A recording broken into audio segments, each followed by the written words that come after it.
राधे राधे, जय माता की भक्तों। आप सभी का स्वागत करती हूँ स्पिरिचुअल ज्ञान साधना में और आप सभी से अनुरोध करती हूँ कि स्पिरिचुअल ज्ञान साधना को सब्सक्राइब कर लीजिए और बेल आइकन को प्रेस कर दीजिए ताकि आपको नई नई वीडियोस का नोटिफिकेशन। ओम बृहस्पते नमः। जय माता की। राधे राधे भक्तों, कैसे हैं आप सभी लोग। आशा करते हैं भगवान की कृपा से सभी लोग बहुत अच्छे होंगे। प्रिय भक्तों, आज बृहस्पतिवार का दिन है।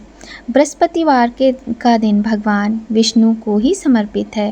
कहते हैं जो व्यक्ति हर गुरुवार भगवान बृहस्पति देव की पूजा करता है अथवा कथा सुनता है, गुरु बृहस्पति उसकी समस्त परेशानियों को दूर करके उस पर अपना आशीर्वाद बनाए रखते हैं। गुरुवार व्रत पूजा कथा में कई बातें ऐसी बताई गई हैं जिन्हें मनुष्य को ध्यानपूर्वक अपनाना चाहिए। कहते हैं जो व्यक्ति श्रद्धा भाव से गुरुवार को भगवान विष्णु की पूजा करता है और गुरुवार व्रत की कथा पढ़ता या सुनता है, उसकी गरीबी और कष्ट को भगवान बृहस्पति देव, भगवान विष्णु अतिशीघ्र दूर करते हैं। प्रिय भक्तों, बृहस्पतिवार का व्रत किसी भी महीने के शुक्ल पक्ष से आप प्रारंभ कर सकते हैं। साथ ही इस दिन पीले रंग के वस्त्र पहनने चाहिए और इसके कुछ नियम हैं जिनका पालन करते हुए इस व्रत को करने से हमारी गरीबी दूर होती है, विद्या की प्राप्ति होती है, संतान की प्राप्ति होती है, शीघ्र विवाह होता है अथवा कोई भी मनोकामना हो वह अतिशीघ्र पूर्ण होती है। बृहस्पतिवार के दिन सूर्योदय से पहले उठें, नित्य कर्म से निवृत्त होकर पीले वस्त्र पहने, इसके बाद पूरे घर में गंगा जल छिड़कें। इसके बाद पूजा घर में श्री हरि विष्णु की मूर्ति या फिर चित्र स्थापित करें। फिर पीले रंग के गंध पुष्प और अक्षत चढ़ाएं। इसके बाद चना, गुड़ और मुनक्का चढ़ाकर विधि विधान से पूजन करें। ध्यान रखें भक्तों, चने की दाल इस दिन भगवान के भोग में अवश्य चढ़ानी चाहिए, जो कि पानी में भिगोकर रखी जाती है। इसके बाद धर्मशास्त्रार्थ तत्वज्ञ ज्ञान विज्ञान पारग विविधार्थे हराचिन्त्य देवाचार्य नमोस्तुते, इस मंत्र का जाप करें। इसके बाद व्रत की कथा पढ़नी चाहिए और केले के पेड़ का पूजन इस दिन अवश्य ही करना चाहिए। मंत्रोच्चार के बाद भगवान बृहस्पति देव की कथा पढ़ें। आइए भक्तों, आज हम आपको सुनाते हैं अत्यंत पावन, बहुत ही पुण्यदायी कथा भगवान बृहस्पति देव की। आप सभी जानते ही हैं कि भगवान विष्णु का ही एक रूप भगवान बृहस्पति देव के रूप में माना जाता है। बृहस्पति देव वैसे तो एक ग्रह हैं, किंतु हमारी कुंडली में यदि बृहस्पति ग्रह का कोई दोष है तो हमें भगवान विष्णु के इस स्वरूप की पूजा अवश्य करनी चाहिए। आइए भक्तों, प्रारंभ करते हैं अत्यंत पावन, पुण्यदायी, सुखदायी पौराणिक कथा। बोलिए गणेश भगवान की जय, गौरी शंकर भगवान की जय, लक्ष्मी नारायण भगवान की जय, बोलिए बृहस्पति देव भगवान की जय। प्राचीन समय की बात है। भारतवर्ष में एक राजा राज्य करता था। वह बड़ा प्रतापी और दानी था। वह नित्य गरीबों और ब्राह्मणों की सेवा सहायता करता था। वह प्रतिदिन मंदिर में भगवान के दर्शन को जाता था, लेकिन उसकी रानी को ये बात अच्छी नहीं लगती थी। वह ना ही भगवान का पूजन करती थी और ना ही दान करने में उसका मन लगता था। एक दिन राजा शिकार खेलने वन को गए हुए थे तो रानी और दासी महल में अकेली थी। उसी समय बृहस्पति देव साधु वेश में राजा के महल में भिक्षा के लिए गए और भिक्षा मांगी तो रानी ने भिक्षा देने से मना कर दिया। रानी ने कहा कि हे साधु महाराज, मैं तो दान पुण्य से तंग आ गई हूँ। इस कार्य के लिए मेरे पतिदेव ही बहुत हैं। अब आप ऐसी कृपा करें कि सारा धन नष्ट हो जाए और मैं आराम से रह सकूं। साधु ने कहा, देवी तुम तो बड़ी विचित्र हो। धन और संतान से भला कौन दुखी होता है? इसकी तो कामना सभी करते हैं। पापी भी पुत्र और धन की इच्छा करते हैं। अगर तुम्हारे पास अधिक धन है तो भूखे मनुष्यों को भोजन कराओ, दान पुण्य करो, प्याऊ लगवाओ, ब्राह्मणों को दान दो, कुआं, तालाब, बावड़ी, बाग, बगीचे आदि का निर्माण कराओ, मंदिर, पाठशाला, धर्मशाला बनवाओ। निर्धनों की कुंवारी कन्याओं का विवाह कराओ, साथ ही यज्ञ आदि का कर्म करो, अपने धन को शुभ कार्यों में खर्च करो। ऐसा करने से तुम्हारा नाम परलोक में सार्थक एवं स्वर्ग की प्राप्ति होगी। लेकिन रानी पर उपदेश का कोई प्रभाव ना पड़ा। वह बोली, महाराज, मुझे ऐसे धन की आवश्यकता नहीं है जिसको मैं अन्य लोगों को दान दूं, जिसको रखने और संभालने में ही मेरा सारा समय और धन नष्ट हो जाए और मैं आराम से भी ना रह सकूं। बृहस्पति देव बोले, ठीक है, जैसी तुम्हारी इच्छा वैसा ही होगा। तो मैं तुम्हें बताता हूँ, तुम वैसा ही करना। बृहस्पतिवार को घर को गोबर से लीपना, अपने केशों को पीली मिट्टी से धोना। राजा से कहना वह बृहस्पतिवार को हजामत बनवाए। भोजन में मांस मदिरा खाना और कपड़े धोबी के यहाँ धुलने डालना। ऐसा करने से 7 बृहस्पतिवार में ही तुम्हारा सारा धन नष्ट हो जाएगा और तुम्हारे सारे कष्ट दूर हो जाएंगे। इतना कहकर वह साधु महाराज वहाँ से अंतर्ध्यान हो गए। इसके बाद रानी ने वही किया जो साधु जी ने बताया था। 3 बृहस्पतिवार ही बीते थे कि उसका समस्त धन संपत्ति नष्ट हो गया और भोजन के लिए राजा रानी तरसने लगे।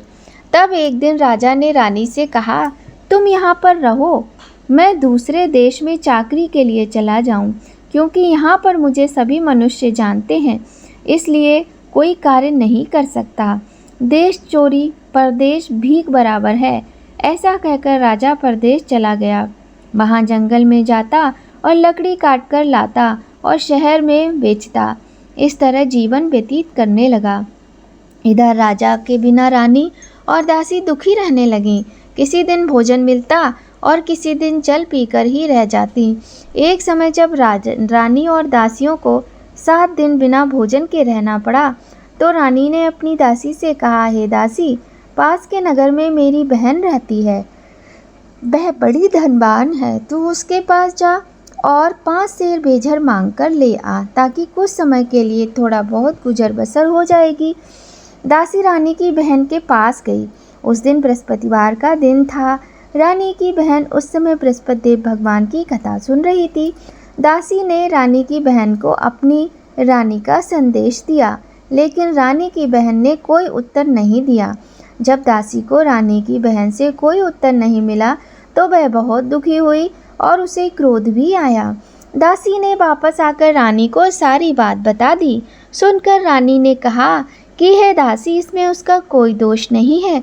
जब बुरे दिन आते हैं तब कोई सहारा नहीं देता। अच्छे बुरे का पता विपत्ति में ही लगता है। जो ईश्वर की इच्छा होगी वह होगा। ये सब हमारे भाग्य का दोष है। ये सब कहकर रानी ने अपने भाग्य को कोसा। उधर रानी की बहन ने सोचा कि मेरी बहन की दासी आई थी, लेकिन मैं उससे नहीं बोली, इससे वह बहुत दुखी हुई होगी। कथा सुनकर और पूजन समाप्त कर वह अपनी बहन के घर गई। कहने लगी, हे बहन, मैं बृहस्पतिवार का व्रत कर रही थी। तुम्हारी दासी जब गई, लेकिन जब तक कथा होती है तब तक ना उठते हैं और ना बोलते हैं, इसलिए मैं नहीं बोली। कहो दासी, क्यों गई थी? रानी बोली, बहन, हमारे घर अनाज नहीं है। ऐसा कहते कहते रानी की आंखें भर आईं। उसने दासियों समेत 7 दिन तक भूखे रहने की बात भी अपनी बहन को बता दी। इसलिए मैंने दासी को तुम्हारे पास 5 सेर बेझर लेने के लिए भेजा था। रानी की बहन बोली, बहन देखो, बृहस्पति देव सबकी मनोकामना पूर्ण करते हैं। देखो, शायद तुम्हारे घर में अनाज रखा हो। पहले तो रानी को विश्वास नहीं हुआ, परंतु बहन के आग्रह करने पर उसने दासी को अंदर भेजा। दासी घर के अंदर गई तो वहाँ पर उसे एक घड़ा बेझर से भरा हुआ मिल गया। उसे बड़ी हैरानी हुई। उसने बाहर आकर रानी को बताया। दासी रानी से कहने लगी, हे रानी, जब हमको भोजन नहीं मिलता तो हम व्रत ही तो करते हैं, इसलिए क्यों ना इनसे व्रत और कथा की विधि पूछ ली जाए, हम भी व्रत किया करेंगे। दासी के कहने पर रानी ने अपनी बहन से बृहस्पति व्रत के विषय में पूछा। उसकी बहन ने बताया, बृहस्पतिवार के व्रत में चने की दाल, गुड़ और मुनक्का से विष्णु भगवान का केले की जड़ में पूजन करना चाहिए और दिया जलाना चाहिए तथा कथा सुननी चाहिए। उस दिन एक ही समय भोजन करें भोजन में पीले खाद्य पदार्थ का सेवन अवश्य करना चाहिए। इससे गुरु भगवान प्रसन्न होते हैं, अन्य पुत्र और धन का वरदान देते हैं, साथ ही सभी मनोकामनाएं पूर्ण करते हैं। व्रत और पूजन की विधि बताकर रानी की बहन अपने घर को चली गई। रानी और दासी दोनों ने निश्चय किया कि बृहस्पति देव भगवान का पूजन जरूर करेंगे। 7 रोज बाद जब बृहस्पतिवार आया तो उन्होंने व्रत रखा। गुड़साल में जाकर चना और गुड़ बीन कर ले आई तथा उसकी दाल से केले की जड़ का पूजन किया। भगवान विष्णु का पूजन किया। अब पीला भोजन कहाँ से आए, दोनों बड़ी दुखी हुई, परंतु उन्होंने व्रत किया था इसलिए बृहस्पति भगवान प्रसन्न थे। एक साधारण व्यक्ति के रूप में वे 2 थालों में पीला भोजन लेकर आए और दासी को देकर बोले, हे दासी, ये भोजन तुम्हारे और तुम्हारी रानी के लिए है, इसे तुम दोनों ग्रहण करना। दासी भोजन पाकर बड़ी प्रसन्न हुई। उसने रानी से कहा, चलो रानी जी भोजन कर लो, परंतु रानी को भोजन के बारे में कुछ पता ही नहीं था, इसलिए उसने कहा कि जा तू ही भोजन कर, क्यों व्यर्थ में हमारी हंसी उड़ाती है। तब दासी ने कहा, रानी, एक व्यक्ति भोजन दे गया है। तब रानी ने कहा, वह व्यक्ति तो तेरे लिए ही भोजन दिया गया है, तू ही भोजन कर। तब दासी ने कहा, वह व्यक्ति हम दोनों के लिए 2 थालों में भोजन देकर गया है, इसलिए मैं और आप दोनों साथ साथ भोजन करेंगे। यह सुनकर रानी बहुत प्रसन्न हुई और दोनों ने गुरु भगवान को नमस्कार कर भोजन किया। उसके बाद से वे प्रत्येक बृहस्पतिवार को गुरु भगवान का व्रत और पूजन करने लगी। बृहस्पति भगवान की कृपा से उनके पास धन हो गया, लेकिन रानी फिर पहले की तरह आलस्य करने लगी। तब दासी बोली, देखो रानी, पहले तुम इसी प्रकार आलस्य करती थी, तुम्हें धन रखने में कष्ट होता था, इस कारण सभी धन नष्ट हो गया। अब गुरु भगवान की कृपा से धन मिला है तो फिर तुम्हें आलस्य होता है। बड़ी मुसीबतों के बाद हमने ये धन पाया है, इसलिए हमें दान पुण्य करना चाहिए।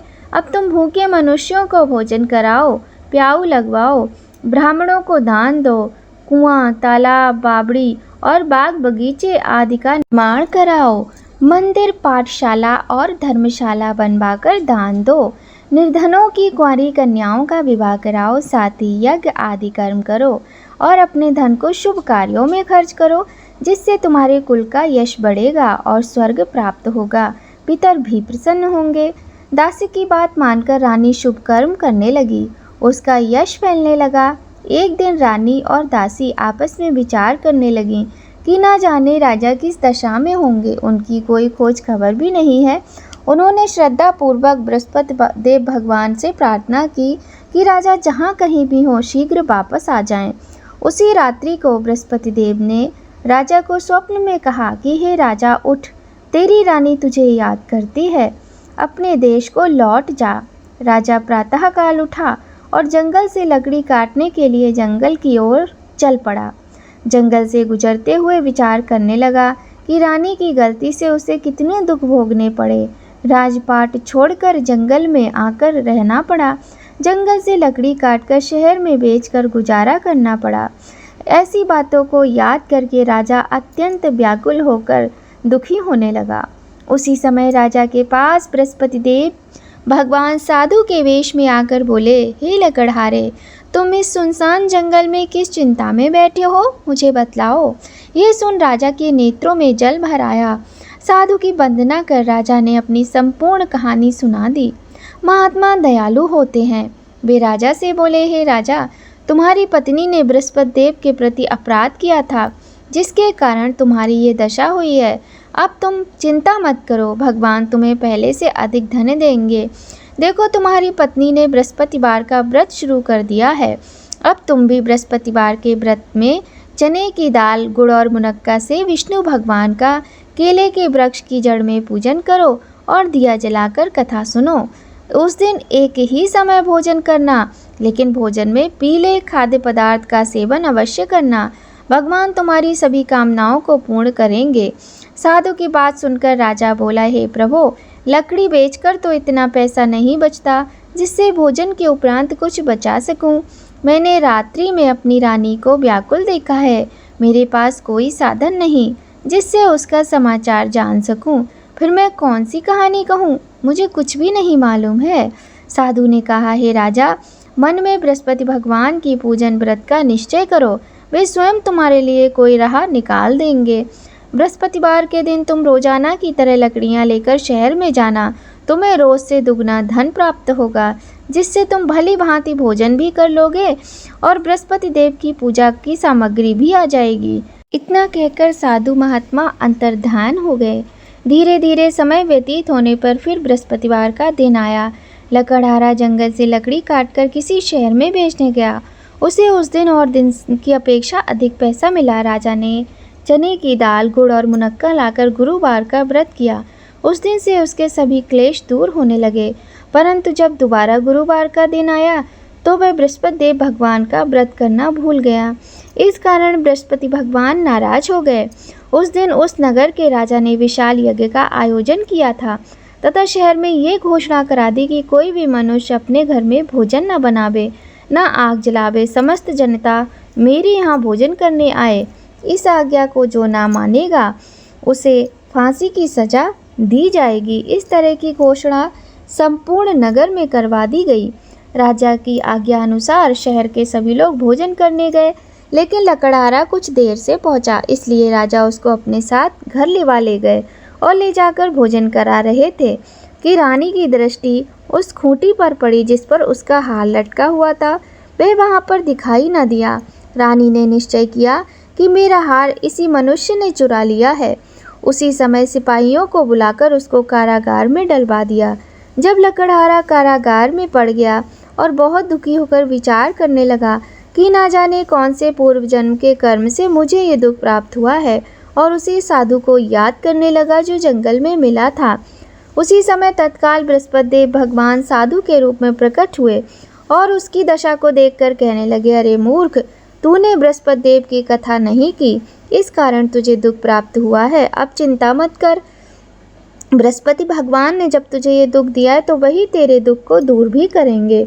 बृहस्पतिवार के दिन कारागार के दरवाजे पर तुझे 4 पैसे पड़े मिलेंगे। उनसे तू भगवान बृहस्पति देव की पूजा करना तो तेरे सभी कष्ट दूर हो जाएंगे। बृहस्पतिवार के दिन उसे 4 पैसे पड़े मिले। लकड़हारे ने कथा कही। उसी रात्रि को बृहस्पति देव ने उस नगर के राजा को स्वप्न में कहा, हे राजा, तुमने जिस आदमी को कारागार में बंद कर दिया है वह निर्दोष है, वह राजा है, उसे छोड़ देना। रानी का हार उसी खूंटी पर लटका हुआ है। अगर तू ऐसा नहीं करेगा तो मैं तेरे राज्य को नष्ट कर दूंगा। इस तरह रात्रि के स्वप्न को देखकर राजा प्रातःकाल उठा और खूंटी पर हार देखकर लकड़हारे को बुलाकर क्षमा मांगी तथा लकड़हारे को योग्य सुंदर वस्त्र आभूषण देकर विदा कर दिया। बृहस्पति देव की आज्ञा अनुसार लकड़हारा अपने नगर को चल दिया। राजा जब अपने नगर के निकट पहुंचा तो उसे बड़ा आश्चर्य हुआ। नगर में पहले से अधिक बाग, तालाब, कुएं तथा बहुत सी धर्मशाला, मंदिर आदि बन गए हैं। राजा ने पूछा, ये किसका बाग और धर्मशाला है? तब नगर के सब लोग कहने लगे कि ये सब रानी और बांदी के हैं। तो राजा का आश्चर्य और बढ़ गया और क्रोध भी आया। जब रानी ने ये खबर सुनी कि राजा आ रहे हैं तो उसने बांदी से कहा कि हे दासी, देख, राजा हमको कितनी बुरी हालत में छोड़ गए थे। हमारी ऐसी हालत देखकर कहीं वह लौट ना जाए, इसलिए तू दरवाजे पर खड़ी हो जा। आज्ञा अनुसार दासी दरवाजे पर खड़ी हो गई। राजा आए तो उन्हें अपने साथ लिवा ले गई। तब राजा ने क्रोध करके अपनी रानी से पूछा कि ये धन तुम्हें कैसे प्राप्त हुआ है? तब उन्होंने कहा, हमें यह सब धन बृहस्पति देव के व्रत के प्रभाव से प्राप्त हुआ है। राजा ने निश्चय किया कि 7 रोज बाद तो सभी बृहस्पति देव का पूजन करते हैं, परंतु मैं प्रतिदिन दिन में 3 बार कहानी कहूँगा और रोज व्रत किया करूँगा। अब हर समय राजा के दुपट्टे में चने की दाल बंधी रहती और राजा दिन में 3 बार कहानी कहता। एक रोज राजा ने विचार किया कि चलो अपनी बहन के घर हो आए। इस तरह निश्चय कर राजा घोड़े पर सवार हो अपनी बहन के यहाँ को चलने लगा। मार्ग में उसने देखा कि कुछ आदमी एक मुर्दे को लिए जा रहे हैं। उन्हें रोककर राजा कहने लगे, अरे भाइयों, मेरी बृहस्पति देव की कथा तो सुन लो। वे बोले, लो, हमारा तो आदमी मर गया, इसको अपनी कथा की पड़ी है। परंतु कुछ आदमी बोले, अच्छा कहो, हम तुम्हारी कथा भी सुनेंगे। राजा ने दाल निकाली और जब कथा आदि हुई कि मुर्दा हिलने लग गया और जब कथा समाप्त हो गई तो राम राम करके मनुष्य खड़ा हो गया। आगे मार्ग में उसे एक किसान खेत में हल चलाता मिला। राजा ने उसे देख उससे कहा, अरे भैया, तुम मेरी बृहस्पतिवार की कथा सुन लो। किसान बोला, जब तक मैं तेरी कथा सुनूंगा तब तक 4 हरैया जोत लूंगा। जा अपनी कथा किसी और को सुनाना। इस तरह राजा जैसे ही आगे चलने लगा, राजा के हटते ही बैल पछाड़ खाकर गिर गए तथा किसान के पेट में बड़ी जोर से दर्द होने लगा। उस समय उसकी माँ रोटी लेकर आई। उसने जब ये देखा तो अपने पुत्र से सब हाल पूछा। बेटे ने सब कुछ बता दिया। बुढ़िया दौड़ी दौड़ी उस घुड़सवार के पास गई और उससे बोली कि मैं तेरी कथा सुनूंगी, तू अपनी कथा मेरे खेत पर चलकर कहना। राजा ने बुढ़िया के खेत पर जाकर कथा कही, जिसके सुनते ही उसके बैल उठ खड़े हुए और किसान के पेट का दर्द भी बंद हो गया। अब राजा अपनी बहन के घर पहुंचा। बहन ने भाई की खूब मेहमानी की। दूसरे रोज प्रातःकाल राजा जगा तो वह देखने लगा कि सभी लोग भोजन कर रहे हैं। राजा ने अपनी बहन से कहा कि कोई ऐसा मनुष्य है जिसने भोजन ना किया हो, मेरी बृहस्पतिवार की कथा सुन ले। बहन बोली, भैया, ये देश ऐसा ही है, पहले लोग यहाँ भोजन करते हैं, बाद में अन्य काम करते हैं। अगर कोई पड़ोस में हो तो देख आती हूँ। वह ऐसा कहकर देखने चली गई, परंतु उसे कोई ऐसा व्यक्ति नहीं मिला जिसने भोजन ना किया हो। अतः वह एक कुमार के घर गई जिसका लड़का बीमार था। उसे मालूम ही हुआ कि उनके यहाँ 3 रोज से किसी ने भोजन नहीं किया है। रानी ने अपने भाई की कथा सुनने के लिए कुम्हार से कहा तो वह तैयार हो गया। राजा ने जाकर बृहस्पतिवार की कथा कही, जिसको सुनकर उसका लड़का ठीक हो गया। अब तो राजा की चारों ओर प्रशंसा होने लगी। एक रोज राजा ने अपनी बहन से कहा कि हे बहन, अब हम अपने घर को जाएंगे, तुम भी तैयार हो जाओ। राजा की बहन ने अपनी सास से कहा। सास ने कहा, हाँ चली जा, परंतु अपने लड़कों को मत ले जाना, क्योंकि तेरे भाई के कोई औलाद नहीं है। बहन ने अपने भैया से कहा, हे भैया, मैं तो चलूँगी पर कोई बालक नहीं जावेगा। राजा बोला, जब बालक नहीं जाएगा तब तुम क्या करोगी। बड़े दुखी मन से राजा अपने नगर को लौट आया। राजा ने अपनी रानी से कहा, हम निर्वंशी हैं, हमारा मुँह देखने का धर्म नहीं है और कुछ भोजन आदि नहीं किया। रानी बोली, हे प्रभु, बृहस्पति देव ने हमें सब कुछ दिया है, वह हमें औलाद अवश्य देंगे। उसी रात को बृहस्पति देव ने राजा से स्वप्न में कहा, हे राजा, उठ, सभी सोच को त्याग दे, तेरी रानी गर्भ से है। राजा की यह बात सुनकर बड़ी खुशी हुई। जब राजा ने यह बात सुनी, 9वें महीने में उसके गर्भ से एक सुंदर पुत्र प्राप्त हुआ। तब राजा बोला, हे रानी, स्त्री बिना भोजन के रह सकती है, पर बिना कहे नहीं रह सकती। जब मेरी बहन आए तो तुम उससे कुछ ना कहना। रानी ने सुनकर हाँ कर दिया। जब राजा की बहन ने यह शुभ समाचार सुना तो वह बहुत खुश हुई और बधाई लेकर अपने भैया के यहाँ आई। तब रानी ने कहा, घोड़ा चढ़कर तो नहीं आई, गधा चढ़ी आई। राजा की बहन बोली, भाभी, मैं इस प्रकार न कहती तो तुम्हें औलाद कैसी होती। बृहस्पति देव ऐसे ही हैं, जैसे जिसकी मनोकामनाएं होती हैं सभी को पूर्ण करते हैं। जो सद्भावना पूर्वक बृहस्पतिवार की व्रत करता है, कथा पढ़ता या सुनता है और दूसरों को सुनाता है, बृहस्पति देव भगवान उसकी समस्त मनोकामनाएं पूर्ण करते हैं। आइए भक्तों, अब हम सुनाते हैं बृहस्पति देव भगवान की दूसरी कथा। बोलिए गणेश भगवान की जय, बृहस्पति देव भगवान की जय। प्राचीन काल में एक ब्राह्मण रहता था। वह बहुत निर्धन था, उसके कोई संतान नहीं थी। उसकी स्त्री बहुत ही मलिनता के साथ रहती थी, ना तो वह स्नान करती और ना ही देवताओं का पूजन करती। इससे ब्राह्मण देव बड़े ही दुखी रहते थे। बेचारे बहुत कुछ कहते थे, किंतु उसका कुछ परिणाम न निकलता। भगवान की कृपा से ब्राह्मण की स्त्री के कन्या रूपी रत्न पैदा हुआ। कन्या बड़ी होने पर प्रातः स्नान करके विष्णु भगवान का जाप व बृहस्पतिवार का व्रत करने लगी। अपने पूजन पाठ को समाप्त करके विद्यालय जाती तो अपनी मुट्ठी में जौ भर के ले जाती और पाठशाला के मार्ग में डालती जाती। जब वापस आती तो ये जौ स्वर्ण के हो जाते और वह उन्हें बीनकर घर ले आती थी। एक दिन वह बालिका सूप में उस सोने के जौ को फटक कर साफ कर रही थी कि उसके पिता ने देख लिया और कहा, हे बेटी, सोने के जौ के लिए सोने का सूप भी तो होना चाहिए। दूसरे दिन बृहस्पतिवार था। इस कन्या ने व्रत रखा और बृहस्पति देव से प्रार्थना की, मैंने आपकी पूजा यदि सच्चे मन से की हो तो मुझे सोने का सूप दे दो। बृहस्पति देव ने उसकी प्रार्थना को स्वीकार कर लिया। रोजाना की तरह वह कन्या जौ फैलाती हुई जाने लगी। जब लौटकर जौ बीन रही थी तो उसे रास्ते में बृहस्पति देव की कृपा से सोने का सूप मिला। उसे वह घर ले आई और उसमें जौ साफ करने लगी, परंतु उसकी माँ का वही ढंग रहा। एक दिन की बात है कि वह कन्या सोने के सूप में जौ साफ कर रही थी। उसी समय उस शहर का राजपुत्र वहां से होकर निकला। इस कन्या के रूप को और कार्य को देखकर वह मोहित हो गया तथा अपने घर आकर भोजन और जल का त्याग कर उदास होकर लेट गया। राजा को इस बात का पता चला तो अपने प्रधानमंत्री के साथ उसके पास गया और बोले, हे बेटा, तुम्हें किस बात का कष्ट है? किसी ने अपमान किया है अथवा और कोई कारण है? जो भी है मुझसे कहो, मैं वही कार्य करूँगा जिससे तुम्हें प्रसन्नता होगी। अपने पिता की राजकुमार ने बातें सुनी तो वह बोला, मुझे आपकी कृपा से किसी बात का दुख नहीं है। मेरा किसी ने अपमान नहीं किया है, परंतु मैं उस लड़की से विवाह करना चाहता हूँ जो सोने के सूप में जौ साफ कर रही थी। यह सुनकर राजा आश्चर्य में पड़ गया और बोला, हे बेटा, इस तरह की कन्या का पता तो तुम ही लगाओ, मैं उसके साथ तुम्हारा विवाह अवश्य ही कर दूंगा। राजकुमार ने उस लड़की के घर का पता बतलाया। तब मंत्री उस लड़की के घर गए और ब्राह्मण देवता को सभी हाल बताया।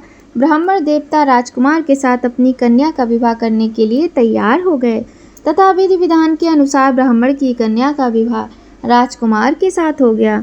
कन्या के घर से जाते ही वहां पहले की भांति उन ब्राह्मण देवता के घर में गरीबी का वास हो गया। अब भोजन के लिए भी अन्न बड़ी मुश्किल से मिलता था। एक दिन दुखी होकर ब्राह्मण देव अपनी पुत्री के पास गए। पुत्री ने पिता की दुखी अवस्था को देखा और अपनी माँ की का हाल पूछा। तब ब्राह्मण देव ने सभी हाल कह सुनाया। कन्या ने बहुत सा धन देकर अपने पिता को विदा कर दिया। इस तरह ब्राह्मण का कुछ समय सुखपूर्वक व्यतीत हो गया। कुछ दिन बाद फिर वही हाल हो गया। ब्राह्मण फिर अपनी कन्या के यहाँ गया और सारा हाल कहा तो वह बोली, हे पिताजी, आप माताजी को यहाँ लिवा लाओ, मैं उन्हें विधि बता दूंगी जिससे गरीबी दूर हो जाए। ब्राह्मण देवता अपनी स्त्री को साथ लेकर पहुँचे तो माँ को वह समझाने लगी, हे माँ, तुम प्रातःकाल प्रथम स्नान आदि करके विष्णु भगवान का पूजन करो तो सब दरिद्रता दूर हो जाएगी। परंतु उसकी माँ ने एक भी बात नहीं मानी और प्रातःकाल उठकर अपनी पुत्री के बच्चों की जूठन को खा लिया। इससे इसकी पुत्री को भी बहुत गुस्सा आया और उसने एक रात को कोठरी से सभी सामान बाहर निकालकर अपनी माँ को उसमें बंद कर दिया। प्रातःकाल उसे निकाला तथा स्नान आदि करा के पाठ करवाया तो उसकी माँ की बुद्धि ठीक हो गई और फिर प्रत्येक बृहस्पतिवार को व्रत रखने लगी। इस व्रत के प्रभाव से उसके माता पिता बहुत धनवान और पुत्रवान हो गए और बृहस्पति देव जी के प्रभाव से इस लोक के सुख भोग कर स्वर्ग को प्राप्त हुए। बोलिए बृहस्पति देव भगवान की जय। बोलिए विष्णु भगवान की जय।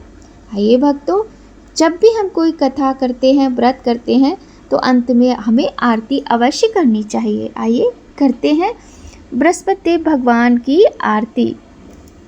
ओम जय बृहस्पति देवा, स्वामी जय बृहस्पति देवा, छिन छिन भोग लगाऊं कदली फल मेवा।